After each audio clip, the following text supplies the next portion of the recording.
¿Qué tal? Muy buenas noches. El día de hoy estamos 30 de marzo del 2021. Estamos el día de hoy con el candidato al Congreso, Marcos Ibaceta, quien va con el número 17 por el partido Podemos.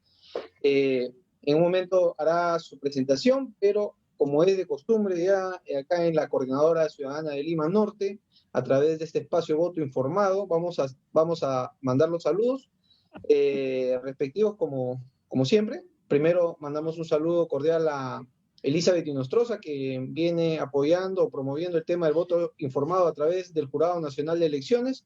Pueden ingresar a votoinformado.jne.gov.p para ver la información consignada por el candidato Marcos Ibaceta y asimismo de todos los candidatos al Congreso, candidatos al Parlamento Andino y también los candidatos presidenciales. Bueno, pasamos a los saludos respectivos a todos los dirigentes de Lima Norte, de los distritos de San Martín, Los Olivos, Independencia, Comas, Caraballo, Puente Piedra, Santa Rosa, Ancón, y también ahí a nuestros amigos de Integración Rimense en el RIMAC. Asimismo, también saludos a todos los hermanos guadalupanos, a la directiva de la Asociación Guadalupana y especialmente a la G98, que siempre ahí enviamos todas las entrevistas también. También un saludo a todos los compañeros del Sindicato de Trabajadores de la Autoridad de Transporte Urbano, Sintratu, desde acá un saludo cordial. Asimismo a nuestra amiga Sarita Visitación, que siempre nos envía preguntas para los candidatos. Y a nuestra amiga Rosita Santillán Calingos, quien viene promoviendo su emprendimiento de HND Ginodé. Pueden ingresar ahí a su fanpage para obtener sus productos. Bueno, pasamos con la presentación del candidato Marcos Ibaceta, quien va con el número 17 por el partido Podemos. Adelante, Marco. Buenas noches, un gusto estar con ustedes y a través de ustedes y sus ondas con sus televidentes. Encantado de estar acá. Muy bien. ¿Puede hacer su presentación respectiva antes de pasar a las propuestas? Bueno, mi nombre es Marcos Ibaceta Marino y yo soy oriundo de la Selva Baja, del Bajo Cayali, ¿no? Un pueblito al que el río ya se llevó. Cursé mis estudios primarios en un colegio fiscal financiado por una agrupación norteamericana. Y el colegio secundario también administrado por los padres misioneros extranjeros de Quebec, los franceses de Canadá, porque el Estado no llegaba. Por lo tanto, para mí ha sido un shock cuando vine por primera vez a Lima, ¿no? Porque no había mucha relación entre el Perú y la selva. Recién con la carretera de Pucallpa, porque no estaba asfaltada, era una trocha, pudo haber una comunicación, porque la ruta era por el Pichispalcazo y la selva central, salir por Tarma y llegar a Lima significaba seis meses. Y nuestros abuelos tenían más fácil el irse a estudiar a España, a Europa, tomando un vapor en Iquitos y salir por Manaos, ¿no? Por el Brasil. Por lo tanto, pertenezco a dos mundos que se han encontrado, pero que me ha permitido hacer un análisis de la realidad peruana sin ningún complejo, sin ninguna autoestima baja, sin ningún subjetivismo ni resentimiento. Y eso facilita las cosas para ver la realidad tal cual es y no de destruirla o alterarla con elementos subjetivos de prejuzgar ni sobre las personas ni sobre los hechos. Entonces, cuando uno aprende a ver esto, es más fácil resolver problemas. Y bueno, me vine a Lima después de haber trabajado un año como maestro de escuela a los 17 años. La mayoría de edad era los 21 años, pero me aceptaron porque era zona de frontera. Así que yo miro a los niños de ahora, porque les digo niños, hasta veo niños de 17, 18, 20, 22 años, y no me imagino a estos jóvenes tomando un avión, yendo a Pucallpa, al puerto, y de ahí una embarcación colgado como un mono, porque no habían comodidades, viajar 12, 15 horas y llegar a un pueblito donde no había agua, luz, no había desagüe, no había farmacias, no había nada. Entonces empecé a mirar el Perú de nuevo, pero ya junto a la población porque tenía el cargo de maestro de escuela. Y cuando vine a mis 18 años cumplidos, ya no quise ser médico, sino quise ser abogado, porque vi que era difícil organizar poblaciones y que lo que hacían los funcionarios o dirigentes era dividir a los pueblos, a poner cada lado del pueblo a favor de uno o del otro y confrontarlos. Entonces, cuando ya vine a Lima y vi lo que sucedía y vivo hasta ahora, entiendo por qué la población y nosotros los peruanos nos vivimos tan confrontados. Es que nuestros líderes nos dividen, nos enfrentan unos contra otros y para tener poder es bueno generar inestabilidad psicosocial. Y especialmente allí va el punto. Yo he sido docente universitario, he sido magistrado, juez, vocal, he sido presidente de corte, presidente de la sala para caso de terrorismo, he sido decano del Colegio de Abogados de Lima. Entonces he visto en todo sitio esa tendencia a que para mantener poder es necesario enfrentar, confrontar, disociar, generar conflictos, porque al primero que destaca, a ese hay que destruirlo. Por eso en el Perú la meritocracia no llega a plasmarse como quisiéramos, porque nadie quiere reconocer su mediocridad cuando otro empieza a sobresalir. Le dicen figuretti, le califican de todo con tal de que no sobresalga. Entonces, no hemos sabido, porque no hemos tenido esa enseñanza, de admirar el éxito, de admirar la capacidad creadora, de admirar los dones que alguien pueda tener en especial, para que si triunfa, empezar a tomarlo como ejemplo y a seguirle.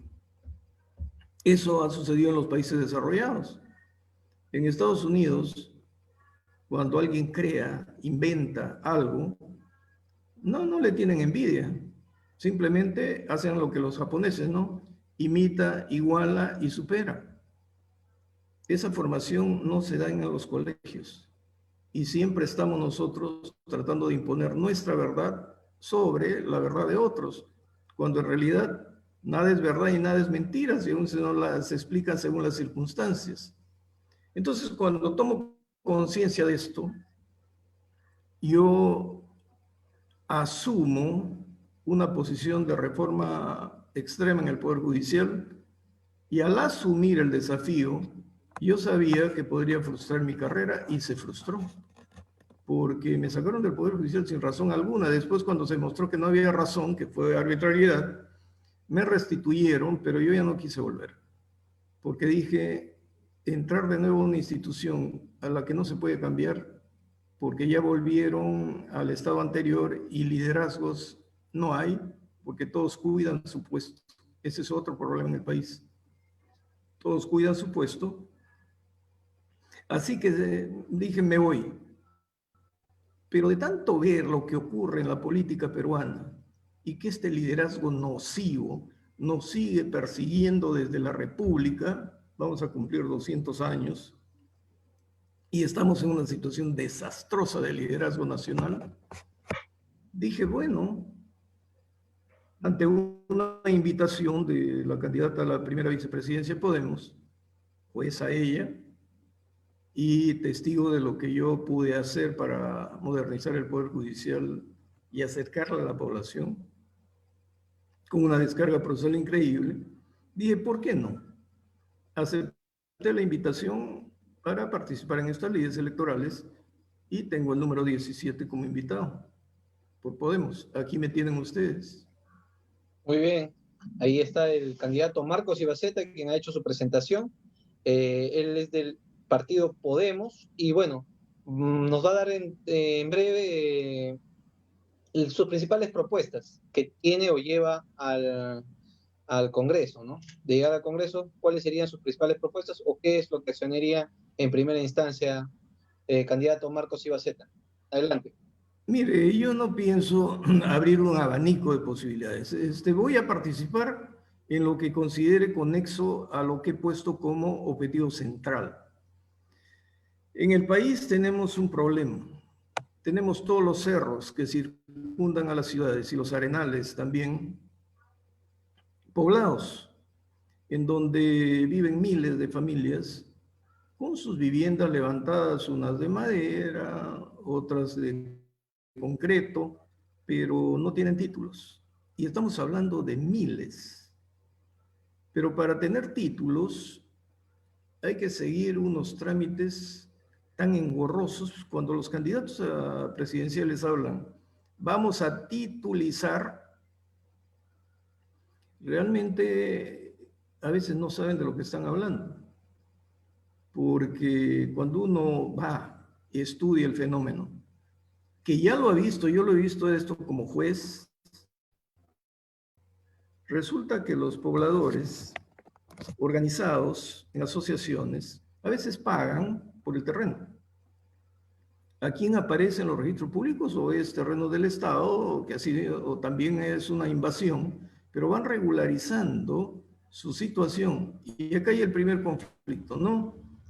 El conflicto en que el Estado no les da títulos, pero la municipalidad les cobra arbitrios y los inscribe como contribuyentes. Oiga, si la municipalidad inscribe como contribuyentes, les va a dar después su certificado de posesión.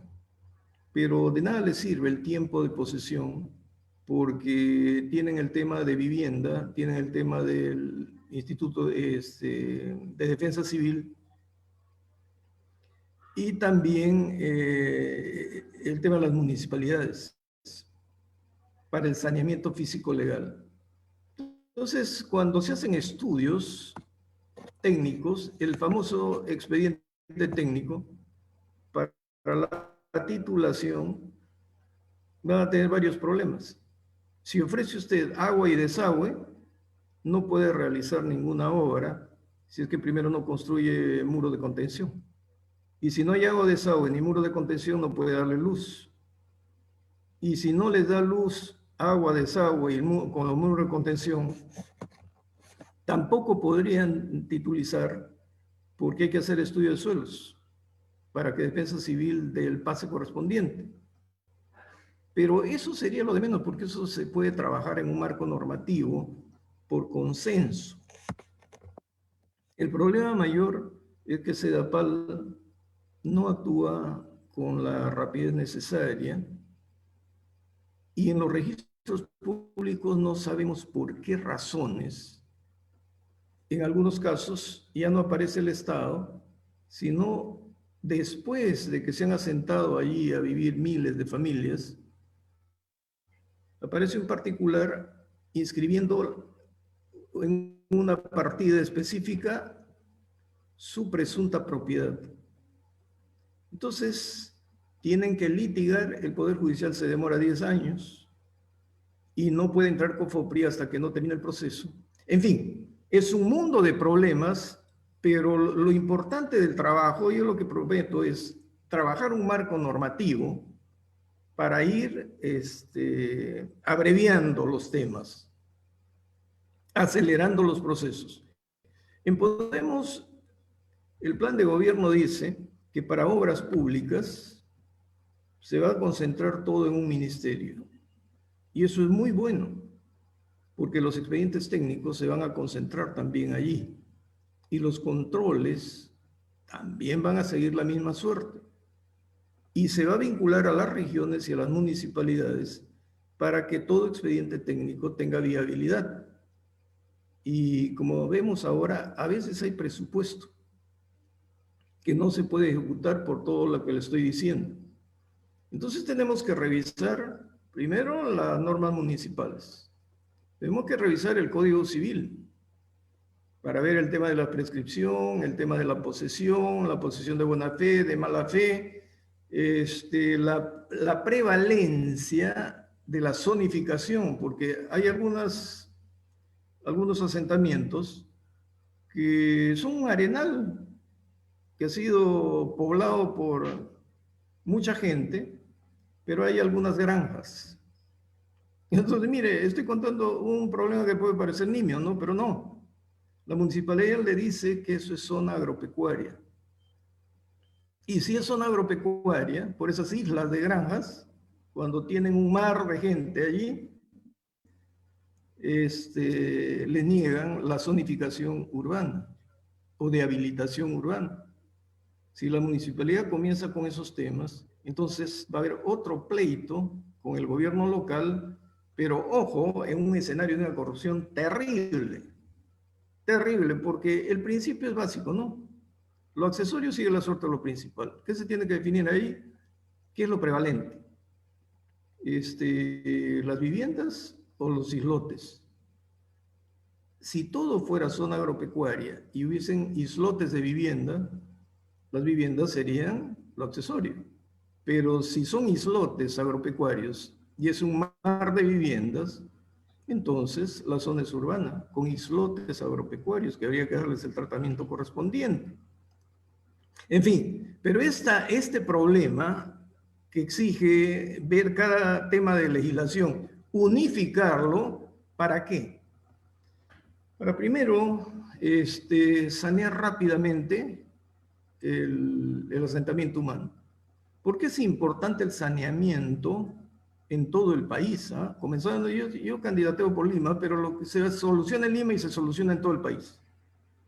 Porque no podemos tener a millones de personas en un estado, digamos, de pobreza, cuando en su 50%, 60% no son pobres, porque tienen un terreno, viven en ese terreno, porque han construido sus viviendas en ese terreno, y por lo tanto hay un patrimonio.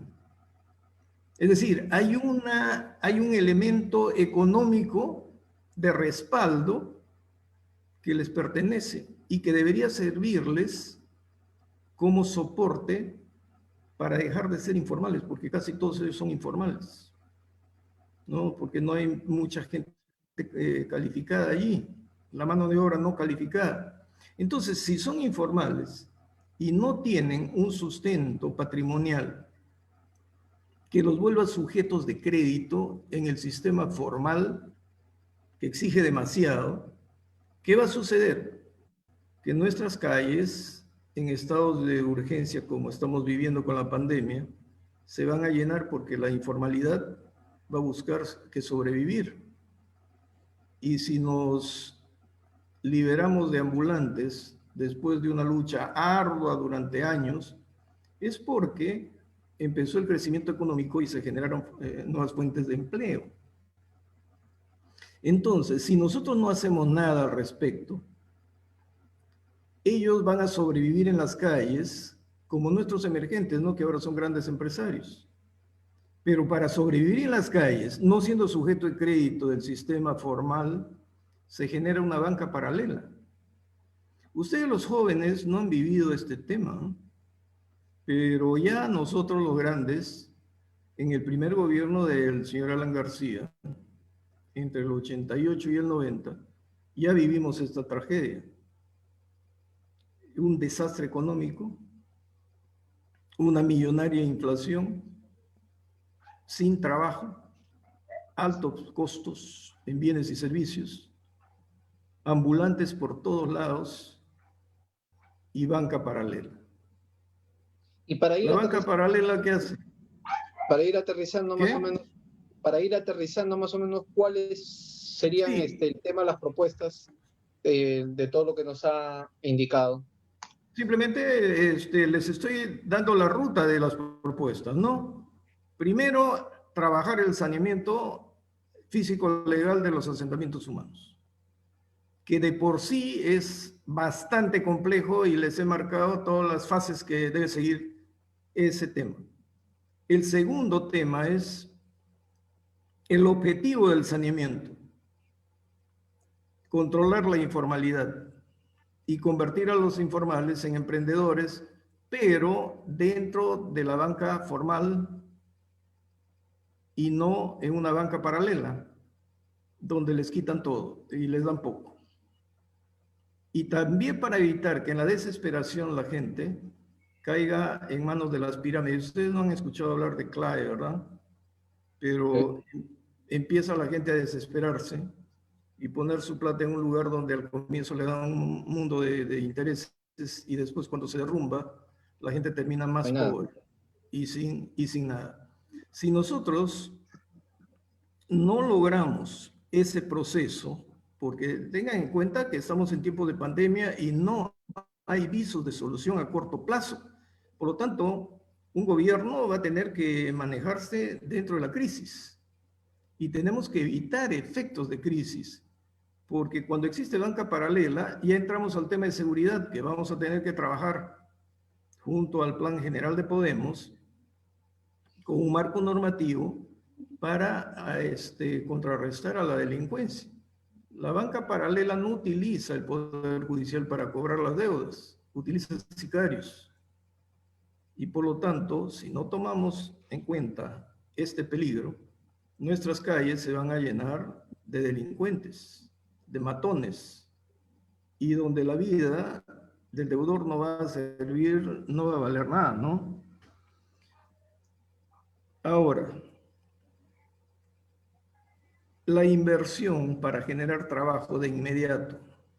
Podemos, lo que ofrece es la inversión de un fondo para agua y desagüe en todo el país. Porque agua y desagüe, los trabajos no requieren de mano especializada. Entonces necesitamos generar trabajo para esta gente. Pero aquí vendría la paradoja. ¿Cómo le damos agua y desagüe a los asentamientos humanos de los cerros y los arenales cuando no tienen su muro de contención y no se puede instalar agua y desagüe?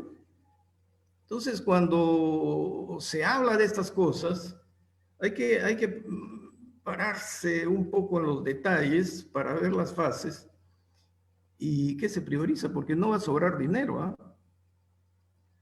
De modo que cuando nosotros decimos que dejen la informalidad y pasen a la formalización, y estamos hablando de un tránsito a la micro, pequeña y mediana empresa, ¿no? Pero comenzando por la micro y pequeña empresa. Podemos tiene su plan de gobierno destinar $1.000 millones para créditos baratos, con plazo de evolución muy largos, a bajo costo y a bajas tasas de interés. ¿Cómo se van a lograr estas bajas tasas de interés? No canalizando el dinero desde el Estado a través de COFIDE y COFIDE a través de los bancos, porque COFIDE cobra un porcentaje muy alto y los bancos cobran otro porcentaje muy alto para administrar y distribuir, pero ¿a quiénes entregan los bancos los créditos finalmente? A sus clientes preferidos.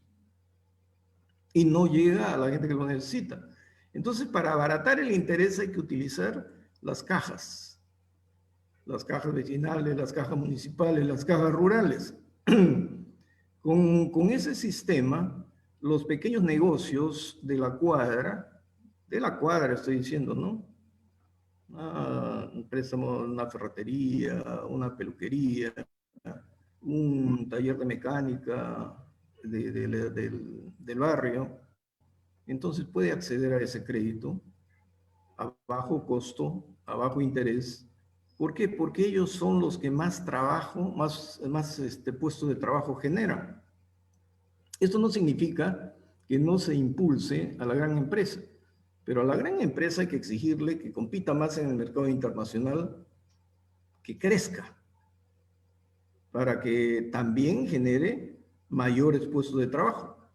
Entonces aquí, para abaratar los costos de las grandes empresas y que genere más puestos de trabajo, hay que manejar un poco el tema del impuesto general a las ventas y el impuesto selectivo de consumo, porque la crisis por la pandemia ha empobrecido a la gente, pero la gente no se ha empobrecido por su culpa, sino por decisiones equivocadas del Estado. Y el Estado tiene que asumir también su responsabilidad.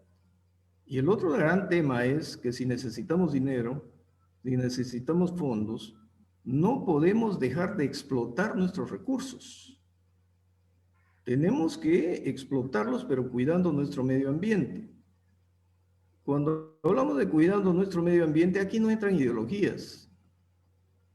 Son decisiones políticas, pero que tienen que estar enmarcadas en nuestra legislación, en nuestro marco normativo, pero fundamentalmente en la tecnología imperante, en la tecnología existente.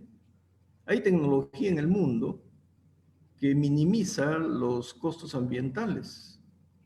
Sin embargo, en el país se permite cualquier cosa, por una simple razón, porque no hay institucionalidad. Por eso en los banners que yo he puesto, pongo 0 corrupción, 0 blindajes y 100% institucionalidad. Como no hay institucionalidad, una empresa, una gran empresa, de una gran potencia, viene y hace lo que quiere. Y el Estado no tiene el poder soberano de corregir cualquier situación. Entonces tolera la violación de los contratos, tolera la violación de la ley, tolera que se deteriore el medio ambiente. Y nunca vamos a poder darle valor agregado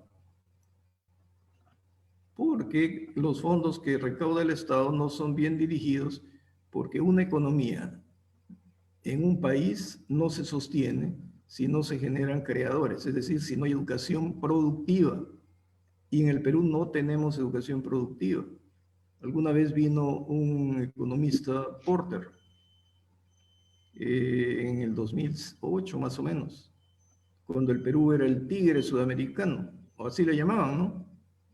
Y en una reunión del CADE, él dijo, lo del Perú es una ficción, porque tiene crecimiento económico, pero tiene una pésima educación.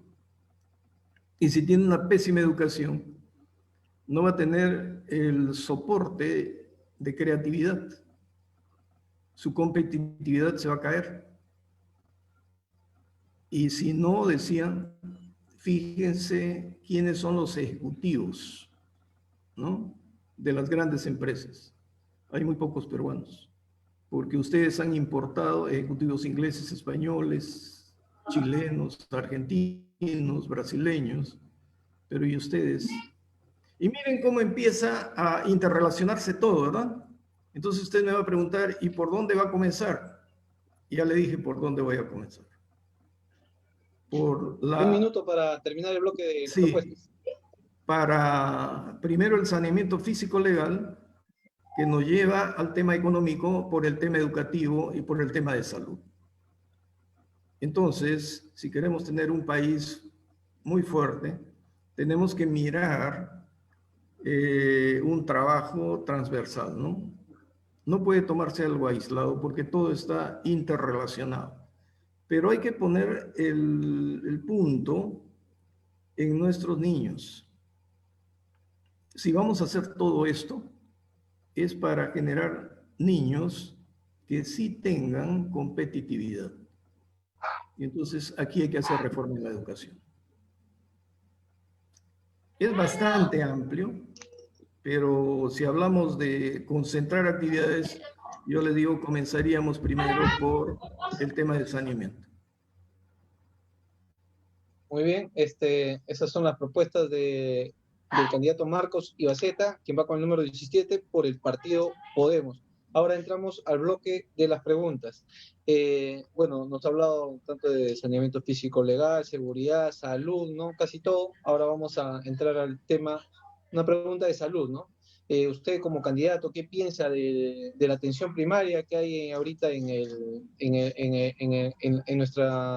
nuestro Ministerio de Salud, ¿no? También por el tema de las vacunas, que ha estado muy de moda por el tema de tanto del presidente expresidente Martín Vizcarra y el actual presidente Sagasti, ¿no? Que bueno, uno se ha puesto la vacuna sin informar, el otro no quiere promover el tema de la vacunación a todos por el tema de los privados, me va a indicar su postura, y también el tema del oxígeno, ¿no? Que también ha estado muy recurrente en todo Lima Metropolitana y a nivel nacional.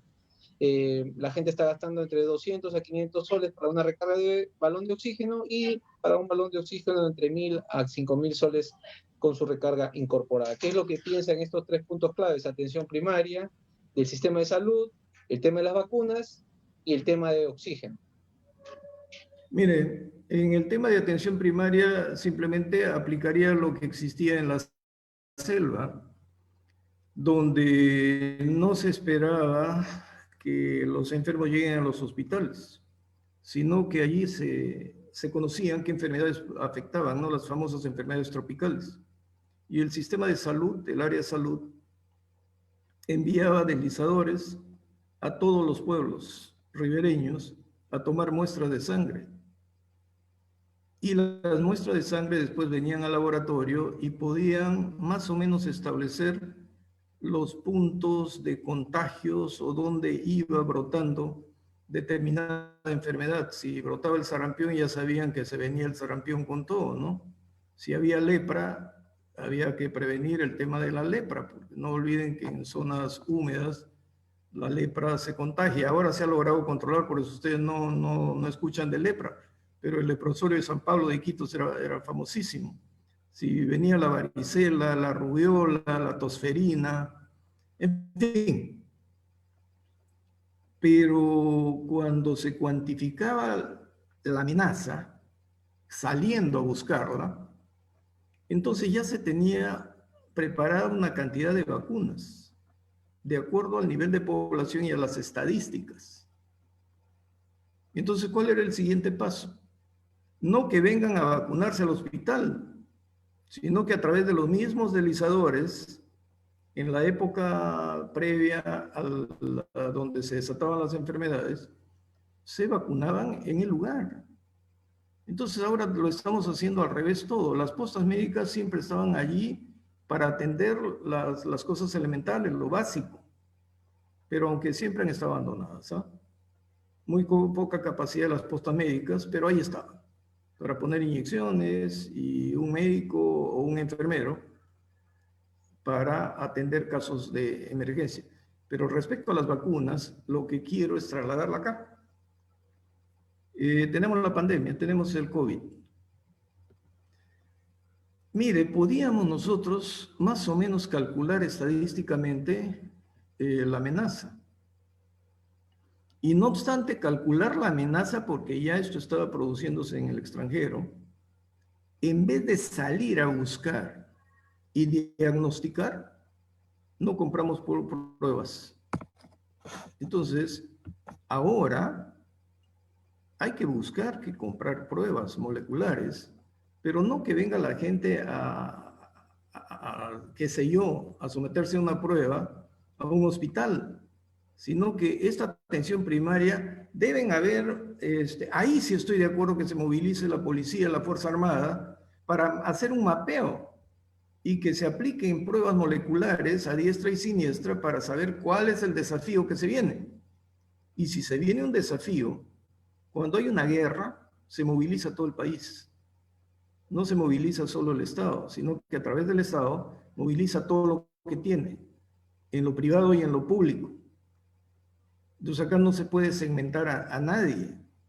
Entonces con el apoyo privado, público, hay que ir a hacer pruebas y si alguien, porque el Estado no previno nada, con las vacunas, esperó vacunas, pero ni siquiera se puso de acuerdo con el colegio médico, y esto hay que tomarlo en cuenta para ir a un acuerdo con el colegio médico, hacer un trabajo de investigación de cómo sus médicos en las diferentes zonas del país han ido tratando el COVID, porque hay muchos médicos que han tenido que inventar tratamientos, pero que les ha dado resultados bajo ciertas condiciones. Y en vez de pagar investigaciones para sacar conclusiones y sistematizar tratamientos, volviéndolos homogéneos, el Estado no hizo nada sino esperar vacunas. Y los médicos han hecho lo que han podido, pero han salvado muchísima gente. Si se ha salvado muchísima gente es porque han habido tratamientos eficaces, pero hemos preferido vendar los ojos. Eso es tratamiento, eso es lo que usted llama primario, ¿no? Y el otro tema es que si no tenemos un sistema móvil, nos vamos a replegar hacia los hospitales y los hospitales van a ser desbordados. Entonces yo lo que digo es, no deberíamos tener camas UCIs, ni estar desesperándonos por eso, pero sí deberíamos tener oxígeno. Producir oxígeno no es caro y no entiendo por qué oligopolios, monopolios, intereses en el Estado, no sé por qué cosas que se mantienen en la penumbra, el Estado no actúa, no desata lo que tiene en el país, ¿no? Quisiera dejarme entender bien.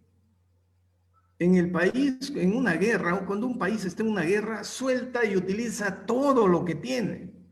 Si los privados quieren comprar vacunas, el Estado no les puede decir es que no te lo van a vender porque me lo venden a mí. No, pues, el privado tiene sus modos. Si una gran empresa minera quiere comprar vacunas y vacunar a sus trabajadores y estos vayan a trabajar sanos, en buena hora. Si los dueños de restaurantes se unen y quieren comprar vacunas y lo logran para vacunar a sus trabajadores, que lo hagan, no se cerrarían los restaurantes. Porque mientras tanto el Estado tendría también que demostrar capacidad para vacunar a la gente que quiere salir a la calle. Entonces, los comerciantes, todos podrían unirse, todo el empresariado nacional podía unirse. Y cuando un presidente de la República dice, no, pues los pobres tienen que vacunarse y los ricos porque tienen plata no se vacunan. Oiga, los ricos ya se fueron a Estados Unidos a ponerse vacunas. Y inclusive tenemos un candidato que ya se vacunó, pues se fue a Estados Unidos y se vacunó. Y el reproche, ¿tenemos que reprochárselo? Bueno, si vamos a estar dentro de la línea estatista que está predicando el actual presidente, diríamos sí hay reproche, porque debió someterse a la cola a esperar su turno, mientras el Estado consiga lo que hasta ahora no puede conseguir. Y fíjese, no tenemos visión de futuro. Nuestra mirada es tan de pequeño alcance que ya el COVID nos ha desbordado, y no solamente en previsiones, sino ha desbordado al coronavirus. Porque ahora la vacuna china, de la que tanto nos han hablado, no es suficiente, no es efectiva. Y los mismos chinos ya están sugiriendo 3 dosis. Entonces todo es previsión. Miren, en el Perú en determinado momento la palabra planificación generaba temor. Pero siempre he dicho lo siguiente, yo soy presidente de Corte Superior. Yo dije, pero ¿por qué se tiene miedo a la planificación? Si el concepto moderno de administración implica planificación, ¿no? Para generar una adecuada organización y una estructuración cualitativa de puestos, pero un sistema de control eficaz. ¿Control sobre qué? Control sobre la aplicación de recursos escasos para tener resultados bastante beneficiosos. Y un control de idoneidad profesional para que los que trabajen en la producción de bienes o servicios lo hagan con calidad para satisfacer las expectativas del usuario final, ¿no? Donde el costo para él sea bajo y el beneficio alto. Si no funciona el control, fíjese, ¿eh? Y somos un país donde no funciona el control y todos roban, pero ese es un tema aparte. Si no funciona el control, entonces ¿usted cómo planifica? Si no funciona el control, ¿cómo organiza o reorganiza? Si no funciona el control, ¿cómo estructura los puestos? Y caemos en lo que hablamos hace poco. No hay meritocracia. Entonces, todo el tema de salud, de educación, es planificación, pero hay que mirar, pues, no a 5 años, a 2 años, hay que mirar a 50, 100 años. Y siempre les pongo como ejemplo, Estados Unidos para construir su puente Golden Gate, que tiene más de 100 años el bendito puente, ese puente rojo.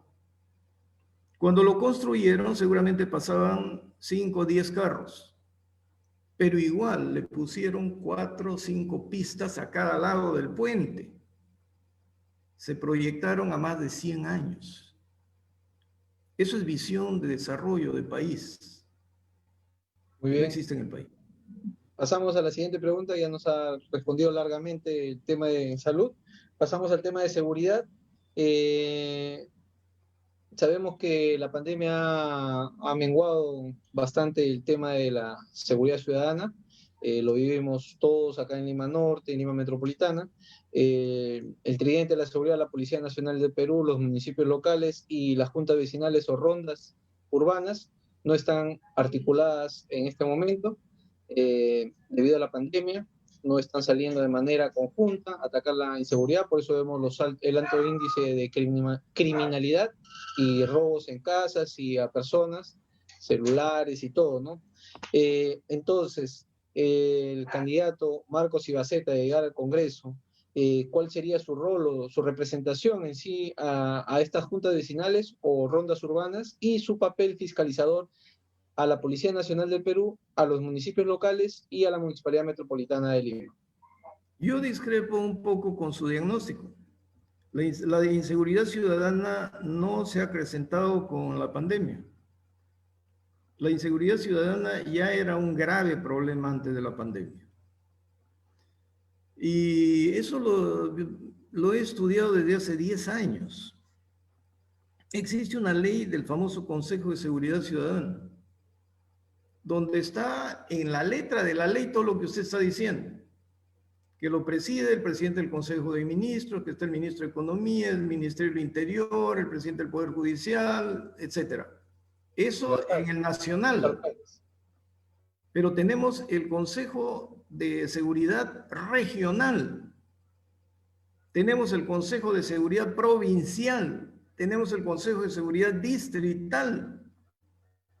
¿Pero usted cree que se han reunido alguna vez para establecer las líneas de política de seguridad ciudadana? Para la foto nomás. No se han reunido nunca. O sea, no se trata de una ley ya. Se trata de articular en la práctica a todo el sistema que ya está definido en la ley. Ahora, si usted se da cuenta, hay un control previo y concurrente, ¿no? En el tema de seguridad ciudadana, igual que en la corrupción, que está a cargo de la Policía Nacional, el control previo y concurrente junto con la Fiscalía. Pero la policía tiene sus reservas para actuar con las municipalidades. Pero lo que vemos nosotros es que las municipalidades cada día tienen más serenos. De seguir en este desarrollo ascendente, las municipalidades del país van a tener un número de serenos mayor al número de la policía y no se han articulado. Si usted se fija bien, las motocicletas y las camionetas de los serenos son más modernas y se renuevan más rápido que el de la policía.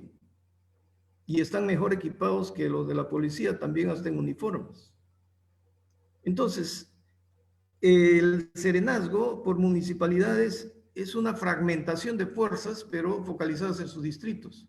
La policía es la que los integra, pero no se quieren integrar. Siempre hay desconfianza.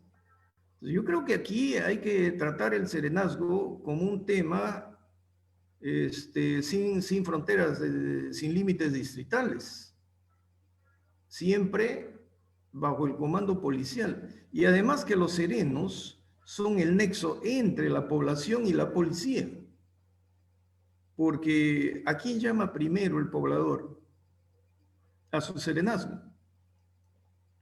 El serenazgo automáticamente debe comunicarse con la policía, porque de lo contrario, tenemos cámaras, tenemos todo, pero si la capacidad de reacción es tardía, el delincuente ya midió su tiempo. Y ahora hablamos del famoso Plan Cerco, ¿no? Que gracias a Dios cada día lo están perfeccionando más, pero deben interactuar con mayor eficacia serenos, policía y vecindario. El tema del vecino hay que tener cuidado, ¿no?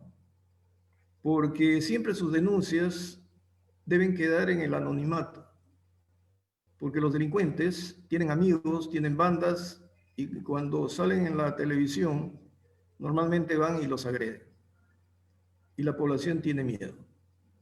Entonces aquí la articulación no solamente tiene que hacerse en operativos, sino tienen que haber mecanismos, protocolos de protección y de prevención. Entonces, yo creo que la seguridad ciudadana podría hacerse. Ahora, lo que he escuchado es que dicen, bueno, hay una propuesta que me parece buena, incrementar el número de policías para que, teniendo tantos serenos, en realidad tendríamos una super policía, ¿no? Pero sin embargo hay que mantener a los mejores policías o los que quieran quedarse y que no se vayan, no se vayan de baja. Entonces, por ahí yo estaría de acuerdo. Pero eso de meter licenciados del ejército o reservistas de las Fuerzas Armadas como policías para que patrullen las calles, no, porque su formación es de combate, es de eliminación del enemigo, es de guerra. Y no es una formación, y aquí sí hay que mejorar la de la policía también, para el trato con el ciudadano, que tiene otras características. Entonces, los dos temas que faltarían serían, ¿dónde está la mayor incidencia de agresión a la población? En el arrebato de carteras y celulares a punta de pistola. Pero ¿dónde está el negocio? El negocio está en que hay gente que compra, acumula bienes robados y los vende públicamente o subrepticiamente. Nuestro Código Penal sanciona al que compra un bien que es producto de un delito o de un robo, en este caso, y lo sanciona con 3 años de cárcel. No, claro, eso es una invitación a comprar cosas robadas. Pero ya, si no quieren modificar eso, hay que generar, como promete Podemos, un nuevo marco normativo agregando el que compra para vender debe tener la misma o mayor pena que el que robó, porque él es el impulsor del delito, porque está abriendo un mercado.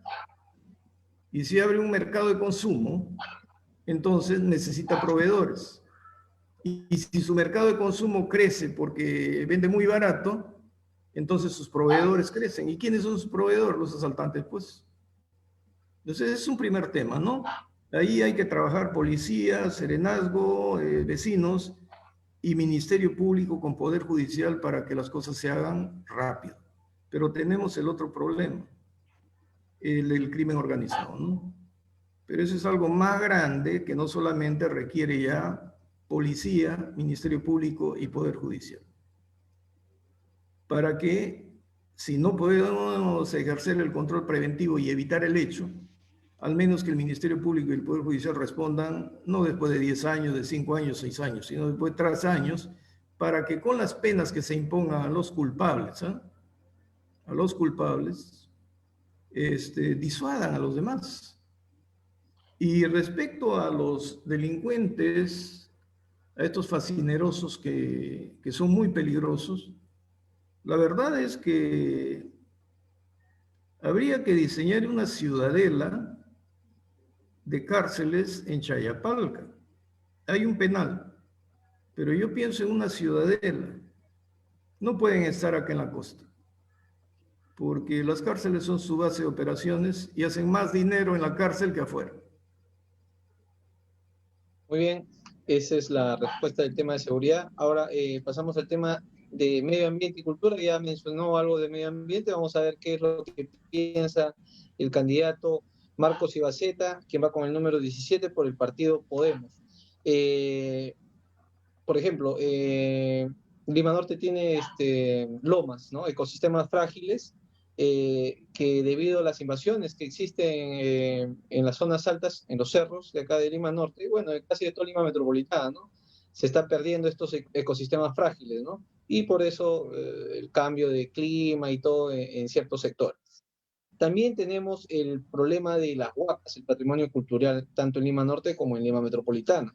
Inmobiliarias arremeten y toman el terreno, pero obviamente de manera, digamos, gestionada en la municipalidad, ¿no? Local, ¿no? Entonces, prácticamente no se está cuidando el patrimonio cultural, en este caso de Huacas, ¿no? Tampoco se está haciendo turismo de Huacas, nada. Salvo algunas huacas como la Huaca Garagay, que se encuentra acá en San Martín de Porres. Y bueno, la Huaca Paraíso, por ejemplo, hace unos días, una semana, estuvo con problemas los están lotizando, digamos, o están queriendo invadirlo, ¿no? ¿Qué es lo que piensa el candidato Marcos Ibalceta de estos temas que, bueno, se viven en las partes de Lima Norte, Lima Sur, Lima Este también? Hemos visto ahí varios altercados. Bueno, se mira en todo el Perú, ¿ah? Se mira en todo el Perú por el defecto que le he señalado. No se planifica, no hay visión de futuro. Las municipalidades no zonifican a tiempo. Y hablando de zonificación, la municipalidad se supone que tiene que determinar su área urbana y su área de expansión urbana. Pero también ya debe tener indicadores del crecimiento demográfico y la migración de la gente del interior del país, porque es lógico. Si en el interior del país no hay industria, no hay fábrica, no hay trabajo, ¿a dónde van a ir? A las grandes ciudades. Eso ha sido la tendencia universal desde la aparición del mundo. Pero nadie está midiendo el índice de migración. Si usted no mide el índice de migración, ¿cómo va a determinar si se va a respetar su zonificación de área urbana y de expansión urbana? Con la migración, de repente usted se da cuenta que ya su zona de expansión urbana está ocupada, está invadida. Y como está invadida, ya no hay zona de expansión urbana. Y los migrantes, ¿a dónde van? Toman los cerros y toman cualquier lugar, con huaca o sin huaca. Y allí tenemos el problema. Yo le hablaba de la titulación porque es tiempo de ordenarnos en la zona urbana, pero tenemos que planificar migración. Entonces, usted me dice que sí, pues no solamente los migrantes invaden por desidia de las autoridades que no planifican nada y que no definen sus áreas y no hacen estudios sociológicos, antropológicos, económicos de migración. Entonces siempre van a hacer desbordar a las ciudades. Mire Lima, que la clase dirigente pensó que Lima es el Perú, según un poeta, Valdelomar, y Lima era bonita, ¿no? La ciudad jardín, le decían. Y creyeron que jamás iba a haber migración. Cuando despertaron, vieron los cerros invadidos. Lean algo sobre la historia de Poncho Negro, quien dirigió la invasión del Cerro San Cristóbal. Entonces, si tenemos este problema desde los años 50, ¿cómo es posible que hasta ahora no se tomen previsiones de estudios? Y entonces acá viene el otro tema de medio ambiente. Nosotros no tenemos energía eléctrica en el país. Sin embargo, somos el país que más recursos hídricos tiene. Y siempre estamos cuestionando la construcción de represas que no solamente almacenen agua para irrigar todas las áreas de la selva, de la costa. Porque los arenales en la costa, usted deja una gota de agua y crece una planta. Por eso los humedales del que usted me ha hablado, ¿no? La loma de la Chay, por ejemplo, basta una neblina para que crezca hierba. Y con las represas generar energía y dar energía a la población del interior. ¿Por qué? Porque un país o un pueblo sin energía no tiene posibilidades de desarrollo. ¿Dónde están las fábricas? Donde hay energía. ¿Cómo van a transformar sus productos, por ejemplo, en la selva central? O dar buenos servicios en cualquier pueblo del país. Si tienen algo que explotar, ¿cómo lo transforman para darle mayor valor agregado? Si no hay energía. Yo he crecido en lugares sin energía 3 horas en la noche, nada más de luz eléctrica. Pero en estos momentos se muere de frío en la sierra, ¿no? Con el friaje, y no hay energía eléctrica. En la selva, la energía llega pero muy débil, porque debe haber relanzadores de energía. Por lo tanto, si tenemos agua, tenemos bosques. Y si tenemos energía, tenemos desarrollo. Ahora, en el desarrollo, las fábricas, ya le hablé, hay que exigirles que cumplan reglas de tecnología para que no contaminen con los humos, los hollines y las minas. Las minas también deben cumplir reglas de protección del medio ambiente, pero que apliquen la tecnología. Por ejemplo, los canadienses aplican una tecnología extraordinaria, son los más limpios en explotación de minas. ¿Y por qué no copiamos y hacemos que se cumplan reglas acá? El otro tema que tenemos es la minería ilegal, ¿no? Pero que destruye mucho más que en la costa, destruye en la selva. Porque allí hay tres problemas. La tala ilegal, que es aliada del narcotráfico, y que la minería ilegal se aprovecha donde se ha talado y si descubre que hay oro, deforesta todo. Esa ya es una tarea primero de prevención para ver dónde hay tala ilegal. El Perú se ha comprado un satélite inútil que no sirve para nada, y digo que no sirve para nada porque a los muchachos que estudian este tema de informática les deben haber enseñado que hay satélites de órbita baja que están dando la vuelta sobre la Tierra. Entonces, cuando dan vuelta sobre la Tierra, va a pasar unos segundos sobre el Perú. Se va a tomar unas fotitos, unos cuantos segundos o minutos. Pero ¿cómo se aprovecha esa información de los satélites de órbita baja? Cuando la envían a los satélites geoestacionarios.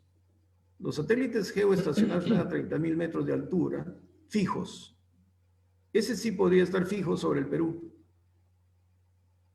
Y el satélite geoestacionario, que coge toda la información de los satélites de órbita baja, lo envían a las centrales en tierra para que procesen todos los datos. Parece que en el Perú no entendemos de tecnología. Se compró un satélite para que dé la vuelta y no tenemos nosotros un centro capaz de procesar la poca información que recibimos de ese satélite. Porque si alquiláramos el servicio para un satélite geoestacionario tendríamos mayor información sobre nuestro país. Un candidato está hablando de Internet y al hablar de Internet dice que hay que poner un satélite, pero no nos ha dicho que es satélite, ¿no? Pero está confundido porque ya no es transmisión vía satélite. El Internet se transmite ahora vía fibra óptica, que ha reemplazado al cable submarino. A los jóvenes que quieran más o menos averiguar esto, lean qué eran los cables submarinos antes, ¿no? A través de los cables submarinos venían las noticias de todo el mundo, pero cuando se descubre la fibra óptica, se reemplaza la señal del satélite por una razón, dos razones.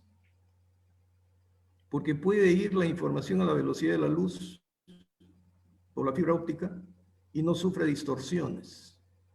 Entonces, una señal limpia. Recién en 1992 comenzó a instalarse en el país la fibra óptica. Mire cuánto tiempo ha pasado y ni siquiera tenemos fibra óptica a plenitud en las ciudades. Entonces, lo que tenemos que ampliar es la red de fibra óptica y mayores servicios de Internet para ya entrar a la digitalización, ¿no? Ese es un tema. ¿Y por qué he hablado del satélite? Porque nunca nuestro satélite, el que tenemos, dicen que tenemos, va a establecer dónde están las zonas de tala ilegal. Y si no nos dice dónde están las zonas de tala ilegal, tampoco nos van a decir dónde están los aeródromos de los narcotraficantes, porque le dije, ¿no? La tala ilegal con el narcotráfico, y después viene la minería ilegal y vienen los problemas de lavado de activos, de corrupción, de trata de personas y el estado de bien gracias. Entonces, no es un problema. El tema del medio ambiente son varios problemas. Y el sembrío de hoja de coca también daña el medio ambiente, destruye los bosques y destruye la tierra. Muy bien. Ahora vamos a pasar a unas preguntas cortitas nomás, pregunta y respuesta. Le menciono una palabra, una frase, y usted me indica lo primero que se le viene a la mente y acabamos con las preguntas. Con esto acabamos las preguntas. Martín Vizcarra, Un señor que merece una sanción ejemplar. tecnología e innovación,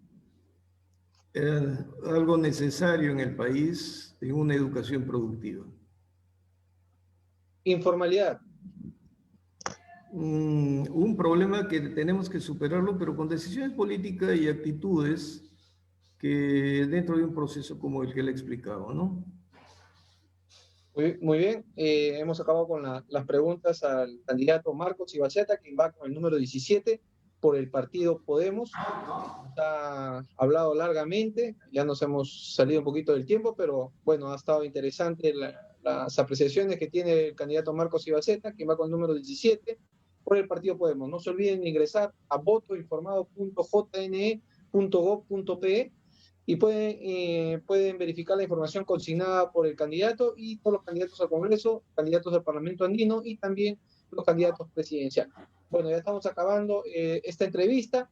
Le dejamos al candidato Marcos Ibaceta que dé su mensaje final para todos los que nos están viendo y a los que retransmitiremos en el transcurso de los días. Adelante, candidato. Muchas gracias. Mi nombre es Marcos Ibaceta Marino, repito, postulo por Podemos con el número 17 y va un mensaje a los jóvenes, porque el que me está entrevistando es una persona muy joven. Y si he hablado de tecnología es porque me ha interesado muchísimo la informatización, la modernización del Poder Judicial y la transparencia de las instituciones. Por eso hablo de institucionalidad, pero no vamos a desarrollarnos si no hay tecnología. Y ustedes, los jóvenes, ahora han nacido privilegiados. Manejan mucha tecnología, pero también eso les hace daño, porque por tener tanta información la desperdician, no la buscan. Por lo tanto, hay que trabajar por tecnología, por educación, pero hay que ponerse metas, ¿no? Ser competitivos. Y lo que yo ofrezco es trabajar por ese marco para los que quieran lograr sus objetivos y no sentirse menos que ningún gran inventor en el mundo lo logren en el país. Creo que de eso se trata, ¿no? Que generar triunfadores y enseñar a que la envidia no es buena. Simplemente hay que imitar al que lo logra para que lo logren cada día más peruanos. Y ese es el desarrollo, porque basta una mente brillante, como ejemplo Bill Gates, para tener millones de empleados en el mundo. ¿Cuántas mentes brillantes desperdiciamos en el país? Entonces, hacia eso apuntamos con todo lo que hemos hablado. Y se han dado cuenta que es compleja la tarea, ¿verdad? Pero por algo hay que comenzar. Muy bien, muchas gracias al candidato Marcos Ibaceta, quien va con el número 17 por el partido Podemos. Pueden encontrarnos ahí la transmisión con el candidato en la Coordinadora Ciudadana de Lima Norte y estaremos retransmitiendo en el transcurso de los días y horas esta transmisión también, como todas las entrevistas que hemos venido realizando estas semanas de elección. Mañana seguimos con otra entrevista y bueno, nos despedimos. Muchas gracias, candidato Marcos Ibaceta. Suerte en esta contienda electoral. Gracias, buenas noches.